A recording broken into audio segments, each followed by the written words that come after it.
Boa noite a todos, que a paz do Mestre Jesus recaia sobre todos, suas bênçãos, sua paz e sua harmonia. Que tenhamos hoje uma noite bastante útil para todos nós. Nós vamos contar novamente com a palestra do nosso irmão Rosamando, que sempre nos brinda com palestras extremamente interessantes.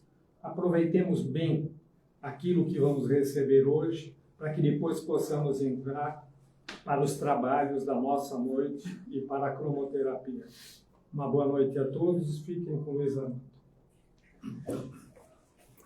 Agora a criança mais alta. Boa noite. Então, hoje nós temos a missão de falar um pouquinho sobre Chico Xavier.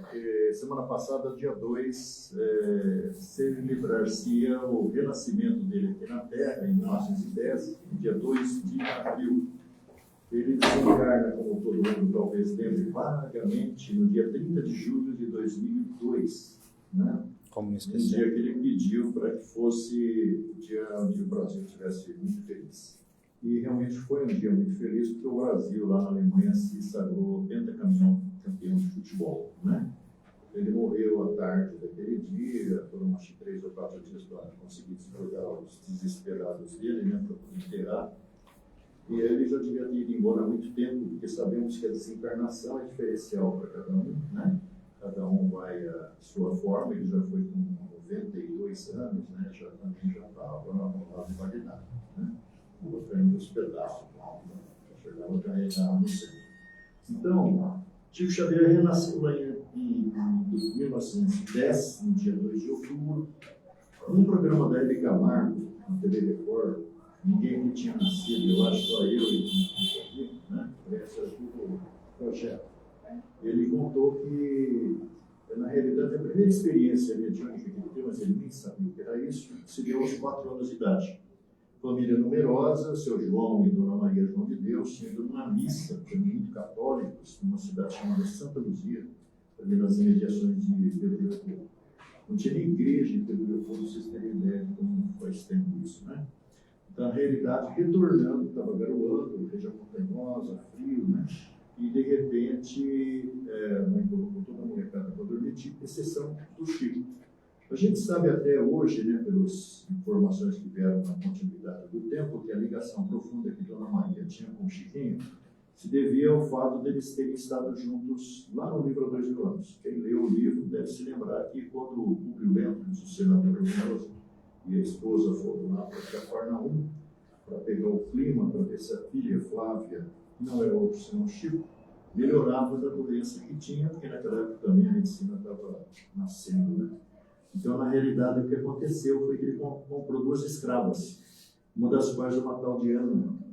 Essa Ana, na realidade, já era convertida ao cristianismo, porque era uma coisa proibida pelos romanos, né? Porque o romano invadia a casa dos outros e tinha todo mundo que rezar pela cartilha deles. Aí o que aconteceu foi que, na realidade, a Ana acabou influenciando a Lívia, que era a esposa do Publio Lentulus, a mãe da Flávia, de maneira que na narrativa lá que o Emmanuel reconstitui, tirando da sua memória provavelmente muitos dados, né, ela vai acabar sendo devorada pelos leões. Porque ela trocou lá de roupa para a escrava e foi para o extermínio, mostrando a sua profunda fé.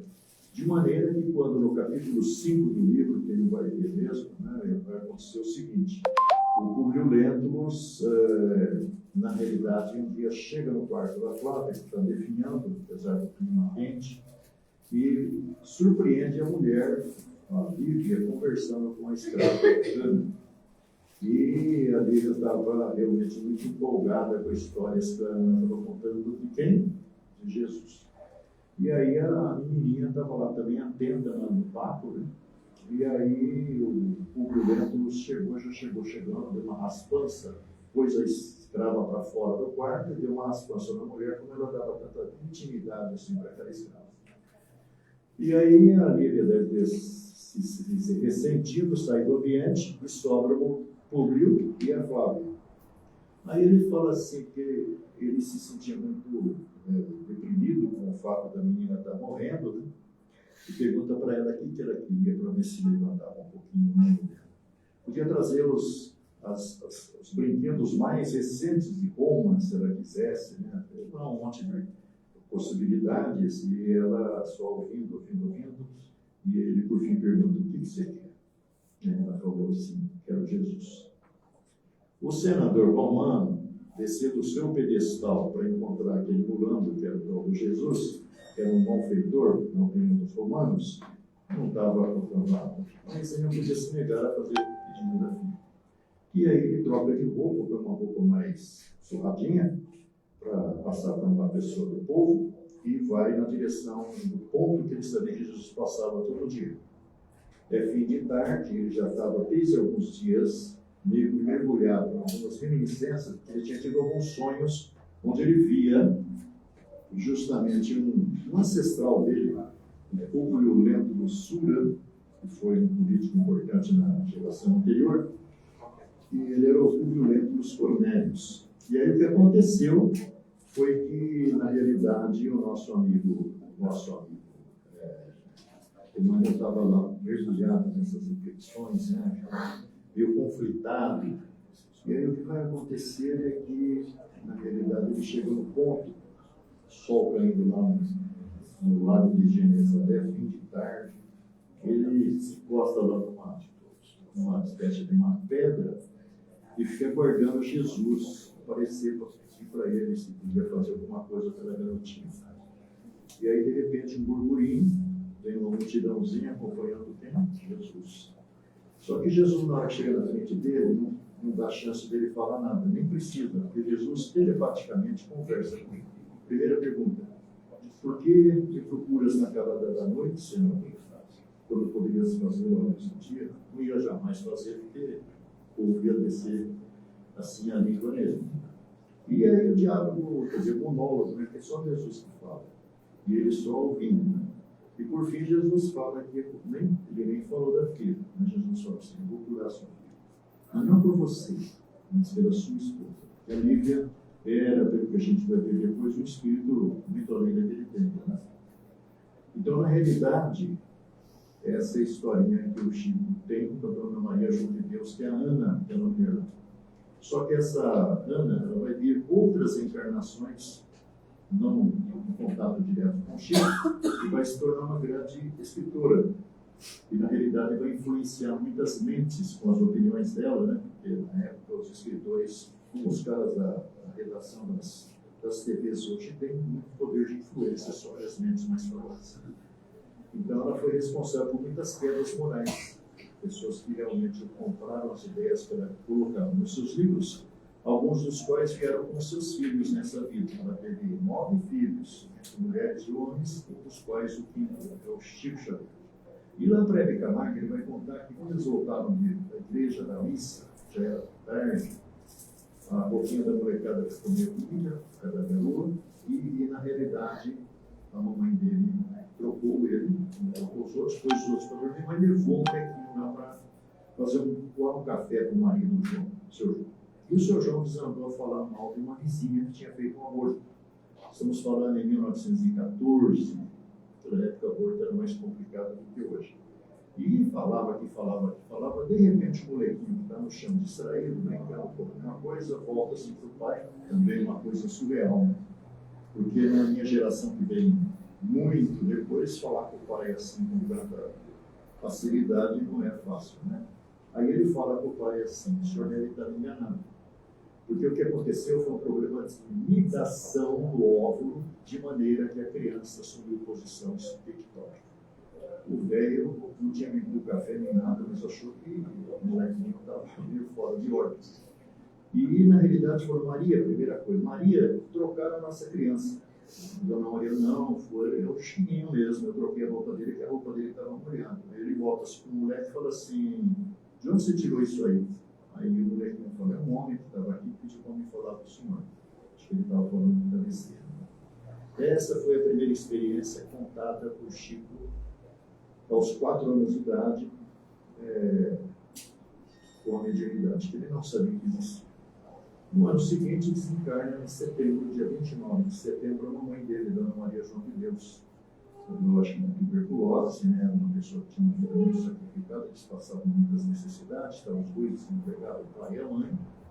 Então, a comida era uma coisa escassa naqueles ambientes, né, para 9 pessoas.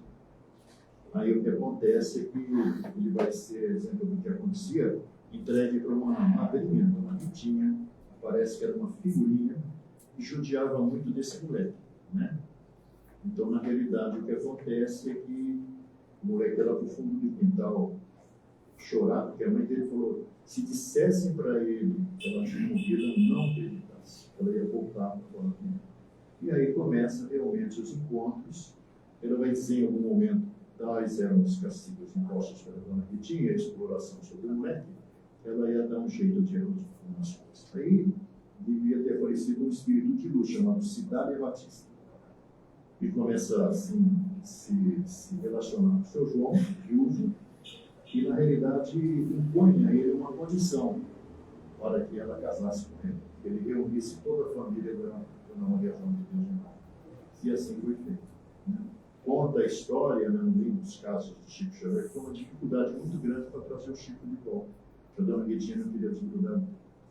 Aí a vida vai seguir em frente, lá na frente, com 17 anos, depois de precedido de uma série de fatos, ele vai receber a primeira mensagem psicográfica numa noite de julho, dia 8, e na realidade ali vai começar uma outra etapa agora no campo da mediunidade. Os próximos 4 anos ele vai receber muitos versos, muitos poemas, né, de grandes personagens da literatura da época, Castro Alves, Olavo Bilac, o povo todo, né, Augusto dos Anjos. Até que em 1931 ele vê pela primeira vez o Espírito Emmanuel. Estava ele numa região ali nas cercanias de Pedro Leopoldo, fazendo as suas meditações, o que fazia todos os domingos à tarde com 2 senhorinhas, que naquele dia não puderam ir. Em dado momento ele vê lá no horizonte aparecer um foco de luz, que vai se aproximando, na medida que se aproxima, vai assumindo os contornos de uma cruz, e na medida que se aproxima mais, aparece um senhor já de idade, vestido de padre, e vai se identificar como alguém ligado a ele desde muito tempo e vai falar um monte de coisas sobre o futuro, né? Que é a produção de livros. No final da conversa, estabelece-se que seriam 30 livros para começar. Em 1932 sai o primeiro livro, não é esse que você conhece hoje, que o livro é editado até hoje, Parnaso de Leitura. Tinha poucos versos, hoje está recheado de outros. E, na realidade, de 32 a 35, nada acontece. É difícil chegar, parece que ia chegar nos 30 livros do fim da vida, né? Mas em 37 começa a pegar ritmo, em 35 só saiu um livro, que é o Cartas de uma Morte, onde a Dona Maria João de Deus vai contar o que aconteceu desde aquele dia de setembro até o dia de finados daquele ano. E aí vai, na realidade, contar uma série de fatos, inclusive, surpreendentemente, ela teria feito uma visita a Marte e Saturno, né? Mas ela vai contar muitas coisas interessantes do mundo espiritual. Aquilo que o André Luiz vai fazer 9 anos depois. Vai começar a fazer. Então, na realidade, a partir daí, né, 37, o Emmanuel escreve um livro intitulado Emmanuel. Saem os 2 primeiros livros com crônicas que o Chico tinha recebido de um escritor famoso, que tinha morrido em 34, em dezembro, chamado Humberto de Campos, e depois vai mudar o nome para Irmão X, por causa de uma confusão judicial que aconteceu. E, na realidade, o Emmanuel vai escrever o livro O Consolador. Daqui a pouco ele vai começar a contar a sua história há 2000 anos, uns 50 anos depois. Vai dar uma pausa, escrever Paulo Espírito. Depois ele volta a falar de si mesmo no livro Alma Cristo, e depois fala de si mesmo mais à frente no livro Renúncia, né? E o que vai acontecer é que em 42, Chico Xavier é apresentado a um cara, que ele não sabe o nome. No futuro a gente vai saber que ele já morreu, que é o Carlos Chagas, o sanitarista brasileiro, e vai conviver com ele para que os fluidos do Chico e do Espírito se, talvez, padronizassem, para que o cara aí pudesse trazer as reportagens que traria a partir do livro Nosso Lar. Nosso Lar, ele vai nos apresentar o Clarence, vai falar o que aconteceu com ele depois que ele morreu. Há uma polêmica se é ele, Carlos Chagas, aquele cara que ficou lá naquela pindaíba, porque o Carlos Chagas foi um cara extremamente importante na ciência, né? Então, há uma versão que, na realidade, o personagem não é exatamente o autor do livro. Ele vai pegar um caso de um médico de Niterói, segundo o Luciano dos Anjos, um jornalista que investigou o caso, descobriu que tinha as mesmas características. Uma família com 3 filhos, morreu também de doença assim, degenerativa. Né? E até no Google você tem essas histórias. E aí o que vai acontecer aqui depois do Nosso Lar, ele já foi no final do livro, de uma certa forma agraciado com o título de Cidadão do Nosso Lar, e foi encaminhado pelo Clarencio para falar com o Niceto, que era um grande especialista no intercâmbio entre o mundo visível e invisível. Vai nascer o livro Os Mensageiros, que o cara do cinema conseguiu estragar aquele filme do livro que fez. Né?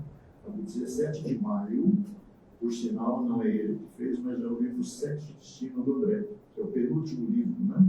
Vai ser uma rede nacional de cinemas que vai apresentar esse filme, que daqui a pouco está nos streams da vida.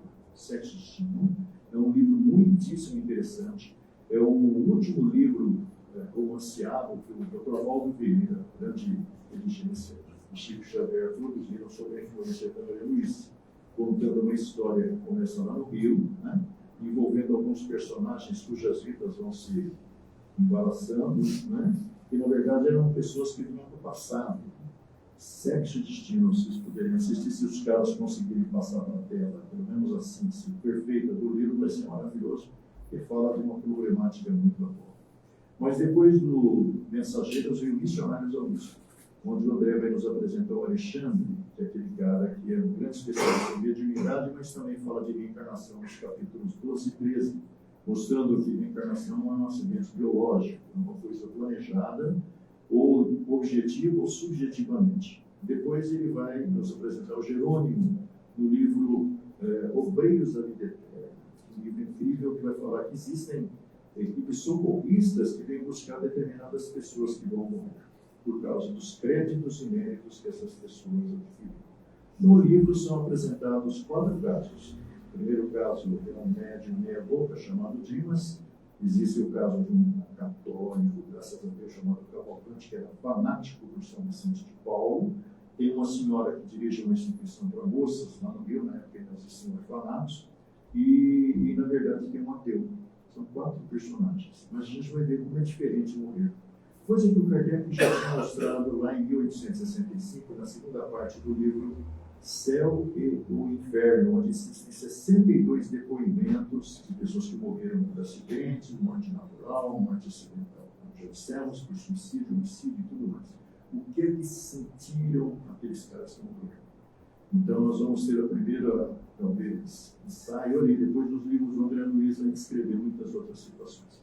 Depois do Obreiros da Vida Eterna, que é o quarto livro, vem o Mundo Maior, onde nós vamos conhecer um cara chamado Calderaro, que é um grande especialista em questões da mente, né? Vai dividir a nossa mente num edifício de 3 pavimentos, o consciente, que é esse que nós estamos usando aqui agora, o supraconsciente, que é o que vem nas nossas esperanças e expectativas, e o subconsciente ou inconsciente, que é onde o porão, onde está guardado tudo que você sentiu, viveu, fez, teve vontade de fazer e não fez, e resulta muitas vezes na sentença que você lavra contra si mesmo, nas experiências que terá pela frente. Na sequência de 1954, no livro Entre a Terra e o Céu, título sugestivo que vai falar da prece, e vai nos apresentar justamente o Clarencio de volta, aquele do primeiro livro, vem para levar André Luiz a conhecer a escola da bênção, né? Da mansão da bênção, que é onde, na verdade, se abriga crianças que morrem, porque criança não vai para o limbo nem para lugar nenhum. Geralmente vão para determinadas instituições de plano espiritual, ou lá no futuro, uma menina que desistiu de viver, de servir a César, e que veio encontrar, talvez, a família de novo, que o ideal aqui na Lorde Cofre, que nem sei se existe ainda, e dali foram baixar lá no Chico, Cláudia Pinheiro Galassi. E a Cláudia vai participar, veja que coisa doida, né? No prefácio do livro que ela vai escrever, na realidade o Emmanuel vai falar que existiu aqui na região do Ipiranga um grande concurso literário. E havia o comprometimento do Emmanuel de permitir que esse vencedor do concurso fosse transferido para a nossa dimensão através de Chico Xavier. E vai surgir um livrinho muito interessante intitulado Escola no Além, E a gente vai ver que existem currículos a serem seguidos lá do outro lado. A Cláudia está integrada numa escola lá em Pagem, e eles recebiam o programa de trabalho do dia seguinte todo final de tarde. E na noite que se seguiria, mães que morreram e deixaram os filhos para trás, elas voluntariamente se comprometem a cuidar das crianças que estão pedindo a companhia das mães que ficaram para trás também. Muito interessante. Escola no Além. Muito legal. Se um livro dá para você ler em 2 horas, porque você começa a ler no preparo. Né? A Cláudia vai escrever muitas outras mensagens através do Chico. Entre a terra e o céu. Vai começar com uma prece. Uma menina, 12, 13 anos, Evelina, está abaladíssima com a perda da mãe, a Dorodila. A Dorodila, na verdade, teve uma enfermidade qualquer e foi embora. Deixou para trás a Evelina e o Marquinhos. Tinha 5 anos, moleque. Então, na verdade, ela está muito abalada, porque o Amaro, o teu pai, teve que casar de novo. Naquela época não tinha creche, estamos falando de 50 e bolinha, e na verdade o pai tinha que trabalhar ferroviário. Tinha que deixar os filhos com alguém. Então arrumou uma segunda esposa, que por sinal era colega da esposa primeira. Né? Essa primeira esposa não tinha ido para o lado de Deus coisa nenhuma, porque dentro da convicção da menininha, que era de uma escola religiosa dominante, a mãezinha dela estava do lado de Deus. Então ela, em dado momento, faz uma prece, não é? Pedindo para a mãe falar com o papai do céu lá, para ver se dá uma aliviada na barra da casa dela, não é? E a mamãe não está lá do lado de Deus coisa nenhuma, está ali em casa. Que, aliás, coincide com o que o Chico Xavier vai falar no final da vida, que 80% de quem morre, exatamente possa, vai acabar já. Vai comer a unha e depois vai passar. Então, na realidade, o que acontece é que a menina é tudo brincando. Então, na verdade, o que acontece é que a Evelina faz a prece, e aí o André Luiz vai nos apresentar uma figura interessante. A prece refratada. Porque a Dona Odila está ali em casa, odiando lá a madrasta, os seus filhos, odiando ela porque foi a segunda esposa do Amaro, foi amiga dela e agora casou com o marido dela. Então ela não se conforma, porque é natural. A gente acha que as pessoas nos pertencem, não pertencem a coisa nenhuma, nós pertencemos a Deus. E o apego, que é uma demonstração da nossa imperfeição espiritual, realmente é uma coisa comum, natural. Então a prece bate lá na tiazinha, que não está do lado de Deus, vai terminar onde? Numa estação de rastreamento de preces, coisa linda. E lá essa prece é coletada, é captada, vai analisada e vai encaminhada para a eventual solução. E essa solução vai passar pelo Clarencio, né? Que é o carinha lá do nosso lar. E o Clarencio convida o André Luiz para acompanhar todo o trabalho que ele vai desenvolver justamente no sentido de tentar destrinchar aquele nó, né? E aí realmente é muito interessante. Entre a terra e o céu, nós vamos ver como a vida da gente vai se conectando com outras pessoas, que invariavelmente são ligadas a nós desde o passado, ou nós a eles. Muitíssimo interessante. São 2 livros que mostram bem isso, né? O Entre a Terra e o Céu, e lá na frente aquele que eu acabei de falar aqui, 7 destinos. E todos os personagens que o André Luiz vai nos apresentar, acompanhando o Félix, que é o dono da Amassura, nós vamos ver que está tudo muito amarrado de existência passada. Estão aqui na tentativa de se reabilitar perante os deslizes de consciência que ocorreram. É muito interessante. 7 destinos. O filme deve ser muito bom se o cara conseguir captar o espírito da coisa. Depois do Entre a Terra e o Céu, nós vamos nos domínios da mediunidade. Aí o André Luiz vai com Almos e com Hilário Silva conhecer um centrinho de 10 trabalhadores e nós vamos ver tudo o que acontece em qualquer centro, porque ali está um modelo sintetizando tudo. O caderno de vibrações, a urna de vibrações, enfim, lá não tem urna. É uma mesa sobre a qual se colocam papeizinhos com os pedidos de nós para os nossos afetos, pedindo para o plano espiritual interceder em favor deles. Nós vamos ver como é que funciona o mecanismo do passe, isso que a gente percebe aqui daqui a pouquinho.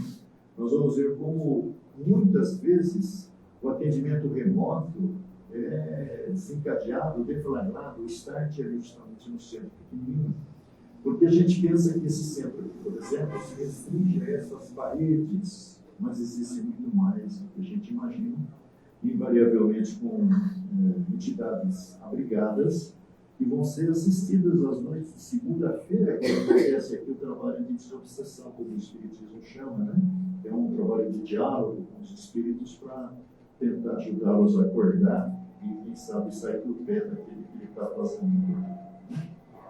Depois desse aí, o André Luiz vai dar uma pausa e vai escrever um livro intitulado Revolução em 2 Mundos, onde ele vai contar para a gente como é que nós surgimos no contexto, como é que nós evoluímos, e na segunda parte responde uma série de perguntas muito interessantes.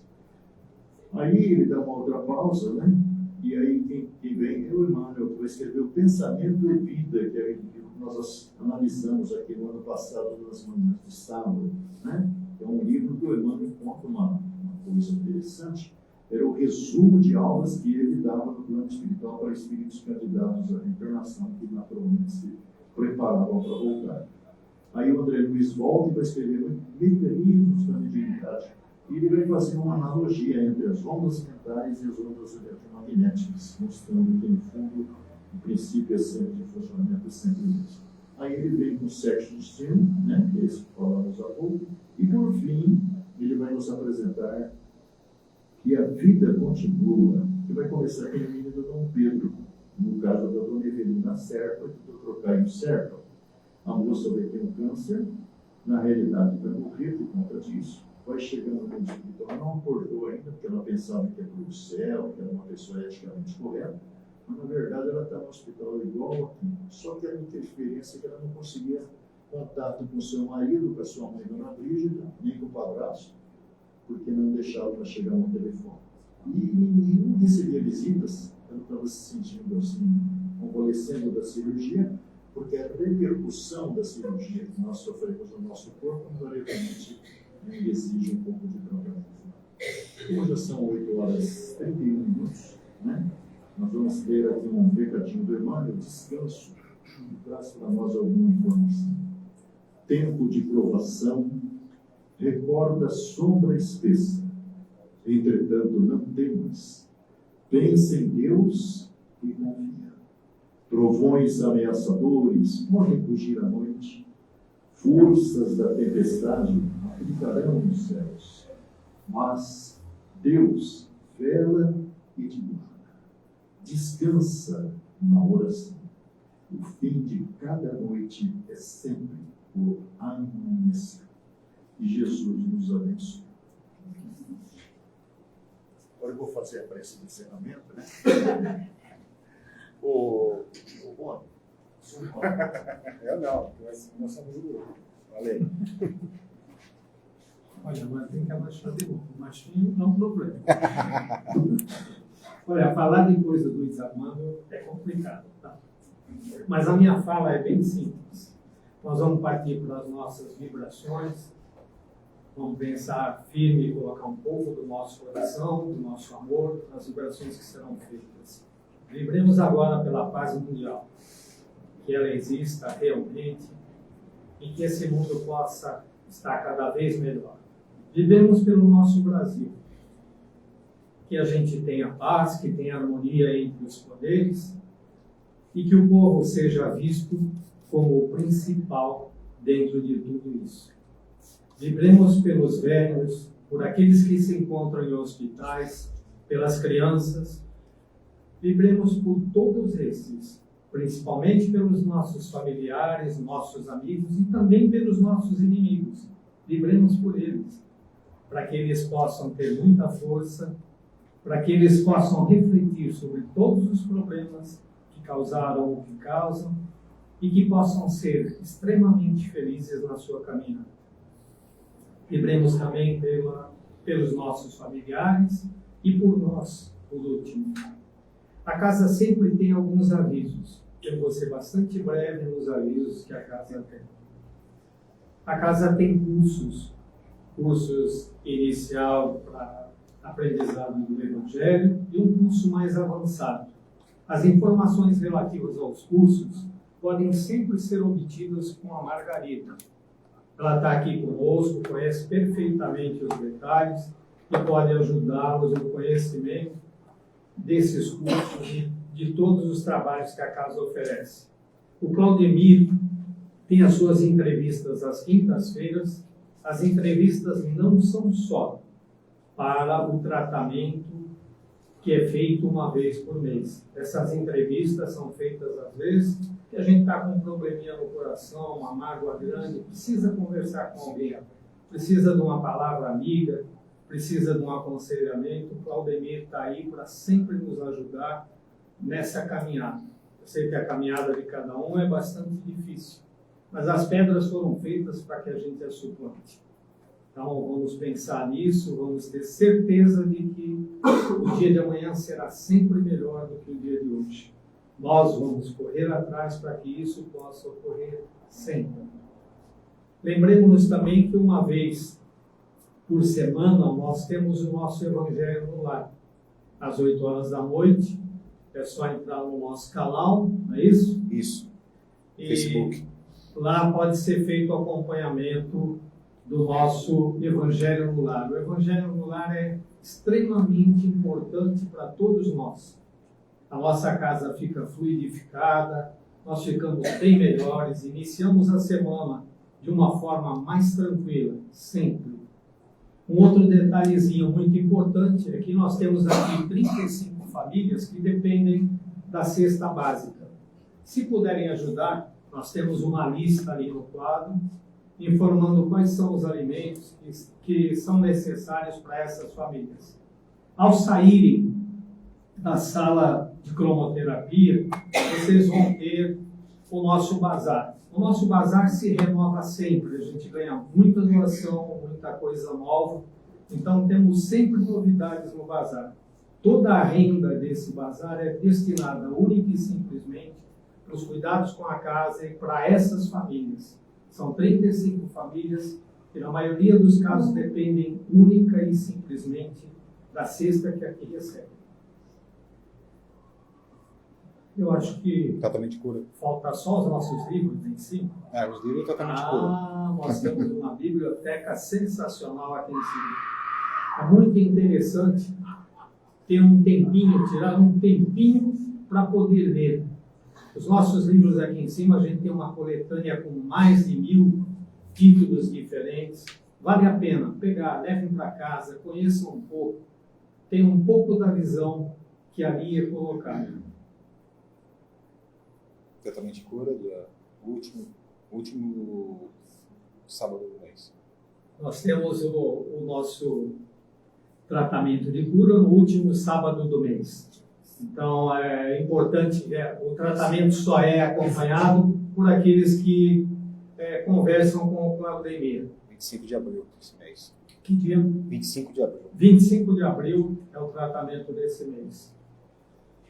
Bem, desejo a todos uma ótima cromoterapia, que todos aproveitem realmente esse momento. A palestra que foi nos dada pelo Luiz Armando, eu acho que preencheu bastante o nosso coração e nos deu muito ensinamento sobre uma pessoa fundamental para a nossa doutrina. Que tenhamos todos uma excelente cromoterapia e que coloquemos sempre nos nossos corações o amor, a paz e a tranquilidade de nosso Mestre Jesus. Que assim seja. Graças a Deus.